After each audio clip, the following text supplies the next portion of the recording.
Bismillahirrahmanirrahim. Assalamualaikum warahmatullahi wabarakatuh. Waalaikumsalam warahmatullahi wabarakatuh. Allahu akbar. Allahu akbar. Allahu akbar. Allahu akbar. Allahu akbar. Allahu akbar. Allahu akbar. Allahu akbar. Allahu akbar kabira walhamdulillahi katsira wa subhanallahi bukratan wa asila. La ilaha illallah wa la na'budu illa iyyah mukhlishina lahuddin walau karihal kafirun walau karihal musyrikun walau karihal munafiqun. لا إله إلا الله وحده صدق وعده ونصر عبده وأعز جنده وهزم الأحزاب وحده. لا إله إلا الله والله أكبر. الله أكبر ولله الحمد. الحمد لله وحده والصلاة والسلام على من لا نبي بعده سيدنا محمد بن عبد الله وعلى آله وصحبه ومن اتبع هداه ولا حول ولا قوة إلا بالله. أشهد أن لا إله إلا الله وحده لا شريك له أحدا صمدا لم يلد ولم يولد ولم يكن له كفوا أحد. وأشهد أن سيدنا محمدا عبده ورسوله الذي بلغ الرسالة وأدى الأمانة ونصح الأمة وكشف الله به الغمة وجاهد في سبيل الله حق جهاده حتى أتاه اليقين. اللهم فصل وسلم وبارك على هذا النبي الكريم سيدنا ومولانا محمد وعلى آله وصحبه أجمعين. أما بعد فيا عباد الله أوصيكم ونفسي المذنبة بتقوى الله وأحثكم على طاعته وأحذركم وبال مخالفته ومعصيته. يقول الله تعالى في كتابه الكريم المنزل على رسوله الأمين وهو أصدق القائلين: يا أيها الذين آمنوا اتقوا الله وقولوا قولا سديدا يصلح لكم أعمالكم ويغفر لكم ذنوبكم ومن يطع الله ورسوله فقد فاز فوزا عظيما. Hadirin hadirat, hadrat al-mukarramun, para alim ulama, tokoh agama, tokoh masyarakat, singkatnya bapak-bapak, ibu-ibu, adik-adik, peserta salat Idul Fitri rahimakumullah. Di hari kemarin kita diperintahkan untuk berpuasa. Di hari ini kita diharamkan untuk berpuasa. Sebabnya hari ini adalah hari Id, hari tasyrik, hari yang disunnahkan sebelum kita melangkah ke lapangan ini, ke tempat salat Idul Fitri ini, maka disunnahkan kita untuk makan terlebih dahulu, untuk menunjukkan bahwasanya hari ini adalah hari diharamkan kita berpuasa, sementara hari kemarin diwajibkan kita berpuasa. Hari ini disunnahkan kita untuk menampakkan kegembiraan kita, meluapkan rasa sukacita kita. Dengan apa? Dengan takbir, dengan tahmid, dengan tahlil. Sebab itulah maka ditegaskan di dalam Al-Quran, walitukmilul iddah walitukabbirullaha ala ma hadakum wala'allakum tashkurun. Maka hendaknya kalian menyempurnakan bilangan-bilangan puasa kalian Kemudian setelah itu bertakbirlah kepada Allah Subhanahu wa taala atas petunjuk hidayah yang telah diberikannya kepada kalian. Tujuannya adalah agar kalian digolongkan di dalam deretan senarai nama-nama orang-orang yang bersyukur kehadirat Allah Subhanahu wa taala. Maka hari ini adalah hari Id. Hari kita berhari raya. Bersukacita kita sesuai dengan batasan-batasan syariat yang ditentukan oleh agama. Namun kita harus pahami apa sebenarnya makna Id. Al-Hafiz Ibnu Rajab rahimahullah dalam kitabnya menulis, "Laisal Id liman labisal jadid, innamal Id liman ta'atuhu lillahi tazid." Bukanlah hari raya orang yang hanya bertumpu ke arah pakaian baru semata, memperindah, mempercantik dirinya dengan pakaian baru. Namun hakikat daripada Id adalah orang yang hari demi hari, waktu demi waktu, ketaatannya kepada Allah semakin bertambah. Laisal Id liman tajammala bil markub. Bukanlah Id orang yang memperindah kendaraan-kendaraannya. Innamal Id liman ghufirat lahu dzunub. Tapi sesungguhnya hakikat daripada Id adalah orang yang berlalunya Ramadan bersama dengan itu dosa-dosanya digugurkan oleh Allah Subhanahu wa taala. Itulah makna Id. Mari kita tengok sejarah dalam hayatus sahabah. Pernah Imam Ali karramallahu wajhah, tatkala beliau menjadi Amirul Mukminin, didatangi oleh orang-orang sekelompok dari sahabat-sahabatnya pada hari Id. Di saat itu beliau memakai pakaian yang sangat sederhana. Di saat itu juga beliau sedang memakan roti tanpa lauk pauk.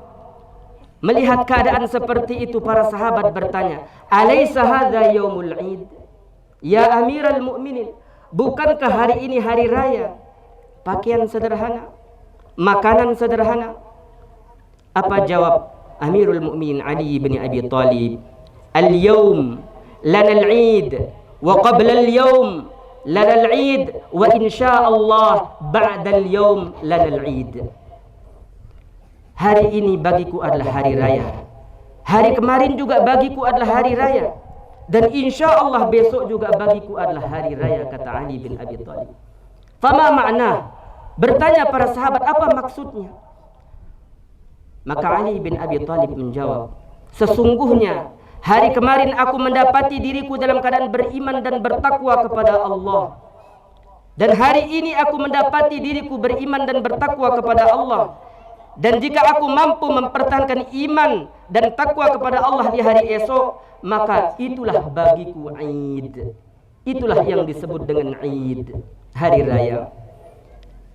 Sahabat Ali bin Abi Thalib mengajarkan kepada kita semua, Bapak Ibu sekalian, apa makna hari raya yang sebenarnya. Makna hari raya adalah ketika kita mampu mempertahankan iman kita, ketika kita mampu mempertahankan ketakwaan kita, di mana bulan Ramadan sebulan penuh, 30 hari penuh di tahun ini mendidik kita, mendongkrak jiwa-jiwa kita agar menjadi jiwa yang muttaqin. Bukankah Ramadan sangat erat hubungannya dengan takwa? Kalaulah Ramadan tidak mampu membawa kita kepada takwa, lalu dari amalan yang mana yang kita harapkan akan membawa kita kepada hakikat muttaqin, hakikat orang-orang takwa? Bukankah akhir daripada ayat wujubus siyam la'allakum tattaqun, agar kalian menjadi hamba-hamba yang bertakwa? Di dalam Al-Quran Allah Subhanahu wa ta'ala tegaskan, ada dua jenis pakaian yang Allah Subhanahu wa ta'ala turunkan bagi manusia. Jenis pakaian yang pertama adalah bersifat hissiyah, artinya pakaian yang menutup jasad, yang kita menutup aurat dengannya, sekaligus kita berhias dengan pakaian tersebut. Mulai daripada ujung rambut sampai kepada bawah telapak kaki kita. Ada pakaiannya dan silahkan menggunakannya. Dan yang kedua jenis pakaian yang Allah turunkan ke muka bumi adalah walibasut taqwa, yaitu pakaian takwa. Di dalam Al-Quran Allah Subhanahu wa ta'ala berfirman, Ya bani Adam, qad anzalna alaikum libasan yuwari sawatikum warisha wa libasut taqwa dzalika khair. Wahai bani Adam, wahai manusia, laki-laki, wanita, tua, muda, miskin, kaya, di kota, di desa, wahai manusia, sungguh telah diturunkan kepada kalian pakaian yang menutup aurat kalian dan kalian bisa berhias dengan pakaian itu. Ingat, ada satu pakaian yang kedua, itu jauh lebih baik. Hadirin hadirat, bapak-bapak, ibu-ibu, jemaah salat Idul Fitri rahimakumullah. Allah Subhanahu wa ta'ala menitik beratkan kepada jenis pakaian yang kedua, yaitu libasut taqwa. Libasut taqwa bukan pakaian jasad yang kita pakai, tapi libasut taqwa adalah pakaian batiniyah kita, pakaian ruhaniyah kita, yang kalaulah pakaian libasut taqwa ini dipakai di mata sebagai kacamata kita, maka mata ini pasti hanya melihat kepada kebaikan dan menutup diri daripada melihat keburukan. Jika pakaian ini dipakaikan di lisan kita, maka lisan ini akan tertuntun untuk tilawatul Quran, zikir kepada Allah, istighfar sebanyak-banyaknya, dan dia tidak akan suka membicarakan keburukan orang lain. Dia tidak suka untuk berdusta karena dia sedang memakai libasut taqwa. Jika pakaian libasut taqwa ini dipakaikan di tangan kita, maka tangan ini akan mudah untuk memberi, mudah untuk mengayomi, mudah untuk membantu saudaranya yang lain.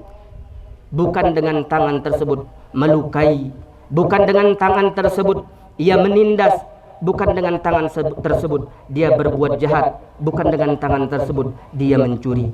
Karena apa? Karena tangan sedang berpakaian dengan libasut taqwa.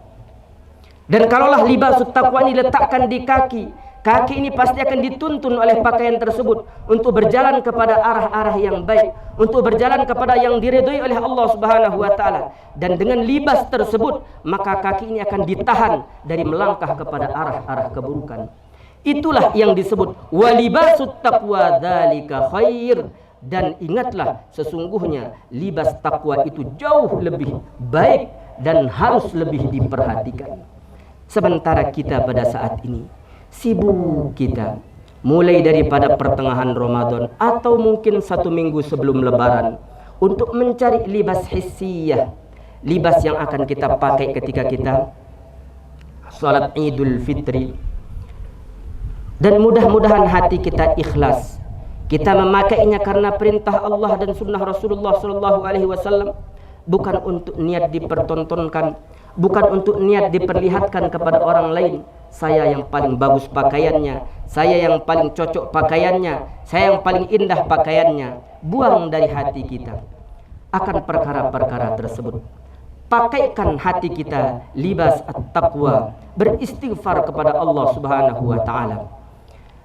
Mari kita tengok anak-anak kecil di zaman sahabat Nabi SAW memaknai daripada makna Id. Anak-anak kecil ini, dia datang kepada ibunda-ibunda mereka, di mana anak-anak kecil ini dia tidak mengetahui kalau bapaknya baru saja syahid dalam perjuangan fi sabilillah. Dia bertanya kepada bundanya, "Wahai bunda, kapan ayah pulang? Kapan ayah pulang untuk membelikan kami baju yang baru?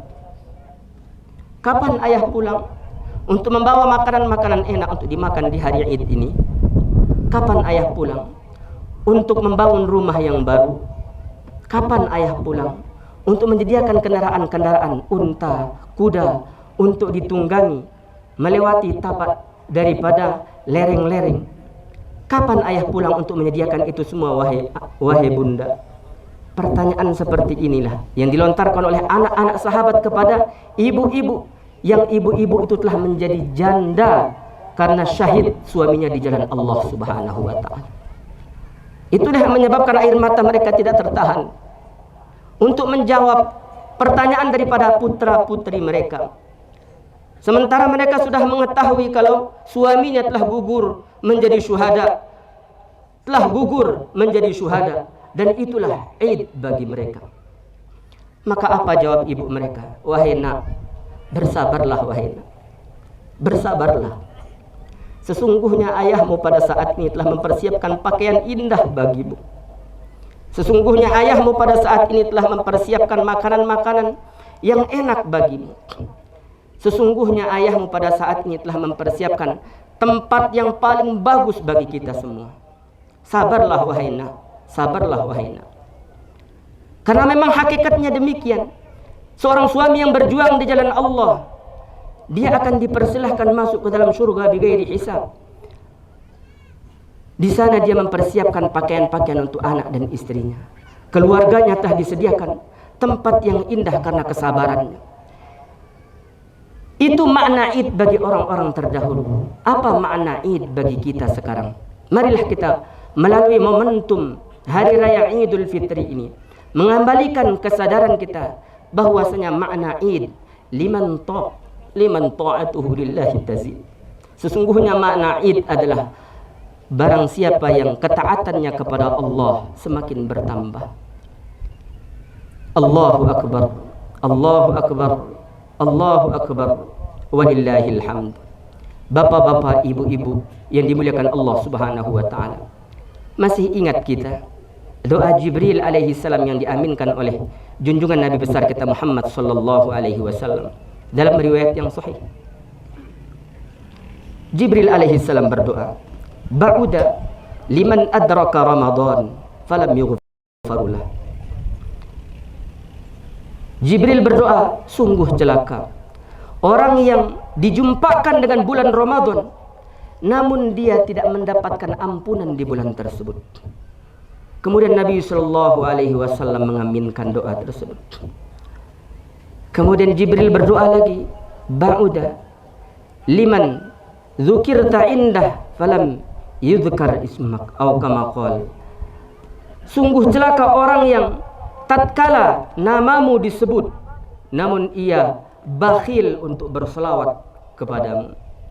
Padahal orang yang paling sayang dan paling cinta kepada kita adalah junjungan Nabi besar kita Muhammad sallallahu alaihi wasallam. Ingatlah ketika dalam riwayat menjelaskan di Isra Mi'rajkannya Nabi besar kita Muhammad sallallahu alaihi wasallam yang pada saat itu begitu dekatnya dengan sang Rabb, begitu dekatnya dengan sang pencipta, maka di sana ditawarkan kepadanya untuk meminta, sal tu'tah, mintalah wahai kekasihku, permintaanmu akan dikabulkan. Apa jawab beliau? Ya Rabb, ma as'aluka li Aminata allati waladatni wala as'aluka li Halimata allati arda'atni wala li Fatimata ibnati. Ya Allah, aku saat ini tidak meminta untuk ibu yang telah melahirkanku itu Aminah. Juga aku tidak meminta atau berdoa untuk Halimatus Sa'diyah yang menyusuiku pada masa kecilku. Juga aku tidak meminta untuk putri kesayanganku. Tapi saat ini as'aluka ummati, ummati, ummati. Saat ini hai Allah, aku hanya meminta Engkau selamatkan umatku, Engkau selamatkan umatku, Engkau selamatkan umatku.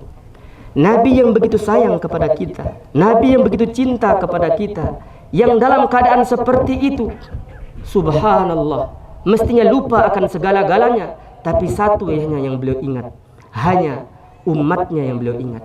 Maka begitu sayangnya Nabi SAW kepada kita selaku umatnya, apa yang kita balas untuk beliau? Apakah kita begitu bakhil, menjadi orang yang pelit ketika nama beliau disebut dan kita tidak mau berselawat? Allahumma salli ala sayyidina Muhammad wa ala ali sayyidina Muhammad. Allahumma salli ala sayyidina Muhammad wa ala ali sayyidina Muhammad. Perbanyaklah selawat kepada Nabi, karena sesungguhnya orang yang paling dekat kedudukannya besok pada hari kiamat dengan Nabi SAW adalah orang yang paling banyak berselawat kepadanya. Kemudian doa Jibril yang ketiga, sungguh celaka orang yang menjumpai kedua orang tuanya. Dan kedua orang tuanya saat itu sudah lanjut usia, namun ia jauh daripada kebaktian yang semestinya dengan kebaktiannya itu memasukkannya ke dalam surga. Namun justru karena ia lalai daripada hal itu menjerumuskannya ke arah neraka. Maka melalui khutbah yang singkat ini, kami mengajak kepada kita semua, bapak-bapak, ibu-ibu, hadirin, hadirat, yang besar, yang kecil, yang tua, yang muda, anak-anak. Ingatlah, walaupun tidak semua kita pada saat ini menjadi bapak, tapi semua kita menjadi anak. Menjadi anak dari seorang bapak dan ibu. Kalau ia sudah meninggal dunia, maka berbaktilah dengan cara terus menerus, jangan bosan-bosan. Rabbighfirli wa liwalidayya warhamhuma kama rabbayani shaghira. Dalam riwayat yang sahih dijelaskan Nabi SAW diperlihatkan satu kubur yang pada waktu itu sedang disiksa oleh Malikul Maut, yang sedang disiksa dengan cemeti, dan kemudian disiksa terus-menerus hari demi hari, hari demi hari. Namun ada satu waktu malaikat yang menyiksanya berhenti dari mencambuknya. Ada satu waktu, satu masa malaikat berhenti tidak mencambuknya. Kemudian yang dicambuk justru bertanya, kenapa engkau berhenti? Cambuklah, cambuklah, aku durhaka. Cambuklah, aku bersalah. Cambuklah, aku berdosa. Apa jawab malaikat yang sedang menyiksanya? Tidak. Bagaimana aku mencambukmu sedangkan anak-anakmu sedang berdoa, Rabbighfirli wa liwalidayya warhamhuma. Bagaimana aku akan menyiksamu sedangkan anak-anakmu meminta dan memohon ampun untuk kamu? Begitu besar kebaktian seorang anak kepada bapaknya, walaupun itu bapak ibunya sudah tiada. Maka jangan bosan-bosan di setiap waktu dan sholat kita, jangan lupa Rabbighfirli wa liwalidayya warhamhuma kama rabbayani shaghira. Doa ini menyebabkan malaikat menyetop diri, malaikat berhenti untuk menyiksa daripada ahli mayit yang ada di alam kuburnya. Disebabkan karena apa? Karena doa daripada anak-anaknya. Maka jika kita merasa bersalah pada saat ini, sepulang kita daripada sholat id ini, datangilah mereka. Banyak khutbah menyampaikan sebuah riwayat yang memang mungkin dipertanyakan akan kesahihannya, tapi tidak mengapa untuk kita nukilkan agar mendongkrak semangat kita. Riwayat ini menjelaskan ada satu doa lagi Jibril alaihissalam yang berdoa kepada Rabbnya di bulan Syawal, pada satu Syawal, yang Nabi kita saat itu menyelesaikan sholatnya, Assalamualaikum kanan, Assalamualaikum kiri, dan Nabi tiba-tiba mengucapkan amin 3 kali. Para sahabat melihat keadaan itu, tidak ada seorang yang ada di dekat Nabi. Apa gerangan 3 kali amin itu ya Rasulullah? Ketahuilah Jibril datang kepadaku berdoa dengan 3 doa. Ya Allah, jangan engkau terima puasa anak yang durhaka kepada kedua orang tuanya. Doa yang kedua, ya Allah, jangan engkau terima puasa seorang istri yang senantiasa menyakiti hati suaminya. Ya Allah, jangan engkau terima doa orang yang memiliki sifat pendendam, dia tidak memiliki sifat pemaaf kepada saudara muslimnya.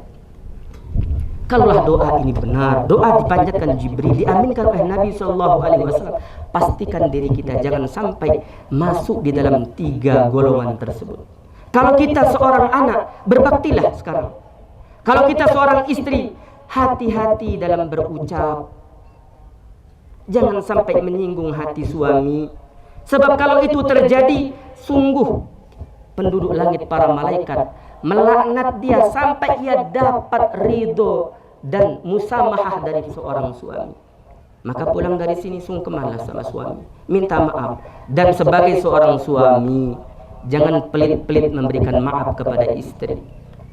Bukankah istri kita adalah anak-anak dari kita, yang mengandung anak kita 9 bulan 10 hari. Kemudian setelah melahirkan, dialah yang berletih-letih, berpayah-payah di malam hari. Kita nyenyak tidur sebagai sang suami, namun ia bangun untuk membersihkan popok. Dia rela dikencingi, dia rela diberaki, dia rela disakiti, asal anaknya nyaman. Itu istri kita. Relakah kita marah kepadanya? Relakah kita menyakiti hatinya? Maka hendaknya kita saling memaafkan. Dan jika kita seorang muslim, maka berteladanlah kepada junjungan Nabi besar kita Muhammad sallallahu alaihi wasallam. Fa'fu anhum. Maafkanlah saudara-saudara muslim kalian. Memaafkan adalah merupakan tanda muslim yang berjiwa sejati. Memang betul kata orang, memaafkan itu perkara yang susah. Meminta maaf itu mudah, namun memberi maaf itu susah. Ada satu hal yang kita ingat dan satu hal yang kita lupakan, dan ini sebagai penutup khutbah kita, untuk menjadikan diri kita sebagai muslim yang memiliki sifat pemaaf, yang dengan pemaaf ini nanti insya Allah amal ibadah kita di bulan Ramadan itu diterima di sisi Allah Subhanahu wa Ta'ala. Pertama adalah ingat-ingat orang ini pernah berbuat baik kepada saya. Ingat-ingat kebaikan yang dia lakukan, walaupun kebaikan itu hanya satu. Ingat-ingat kebaikan tersebut. Kemudian satu hal yang kita lupakan adalah lupakan keburukan yang pernah ia lakukan kepada kita. Dengan demikian maka insya Allah kita menjadi hamba yang pemaaf. Hadirin hadirat, sebagai penutup daripada khutbah ini, pasca Ramadan kita terbagi kepada 3 golongan. Golongan pertama adalah sebelum Ramadan taat, sedang Ramadan lebih taat lagi, setelah Ramadan dia mampu mempertahankan ketaatannya.